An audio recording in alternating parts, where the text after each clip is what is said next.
নারীর লজ্জা হচ্ছে লজ্জাবতী গাছের মতো। আগে ভিডিওতে লাইক দেন, তারপর কথা শুরু করছি। নারীর লজ্জা হচ্ছে লজ্জাবতী গাছের মতো, হাত লাগলেই শেষ, সেটা হোক স্বামীর হাত বা অন্য কোনো পুরুষের। এই হাত লাগা শুধু শারীরিক স্পর্শ না, পুরুষের সঙ্গতাও নারীর লজ্জা কেটে যায়। যে মেয়ে যত বেশি পুরুষের সংস্পর্শে যাবে তার লজ্জা তত কমবে। যেমন চিত্র নায়িকারা, তারা বিকিনি পরতেও দ্বিধা করে না। পুরুষের মাঝে থেকে চক্ষু লজ্জা উঠে গেছে। একটি কনজারভেটিভ ফ্যামিলির মেয়েকে ওড়না ছাড়া দাঁড়াতে বললেও সে লজ্জায় মরে যাবে। ইদানিং ফেসবুক এই লজ্জা নিবারণের ভূমিকা পালন করছে।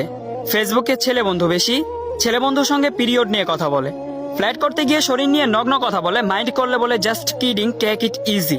আর এই ইজিলি নিতে নিতে সেই অশালীন বিষয় আর অশালীন লাগে না, লজ্জা শেষ হয়ে যায়। আবার ফেসবুকে প্রেমিক বেশি, কেউ প্রেমে পড়েছে তো প্রেমিক রোমান্সের ছলে অশ্লীল কথা বলে স্বামীর মতো, এরপর ব্রেকআপ হয়। আবার কারো প্রেমে পড়ে, আবারও চুম্মাচুম্মি, আরো কত কি করে, আবার ব্রেকআপ।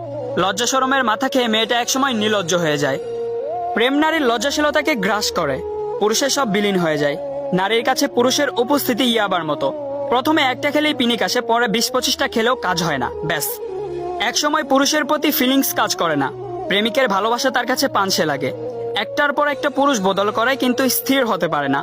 জানাশোনা শেষ হলেই আর ভালো লাগে না, বোরিং লাগে, কারণ ডিফারেন্ট টেস্ট নিতে নিতে ভালোবাসার অনুভূতি শেষ তার। মুরব্বীরা বলতেন বিয়ের পর মেয়ের লজ্জা কমে যায়, বাচ্চা হবার পর আরো কমে যায়। তখন বুঝতাম না, ভাবতাম লজ্জা ফোড়ার মতো কিছু, বিয়ের পর গলে যায়।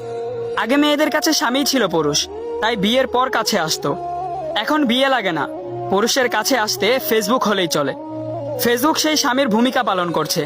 আমার কথাগুলো যদি না বুঝে থাকেন তাহলে ভিডিওটা আবার শুরু থেকে দেখেন, কথাগুলো শোনেন, তারপর মন্তব্য করেন।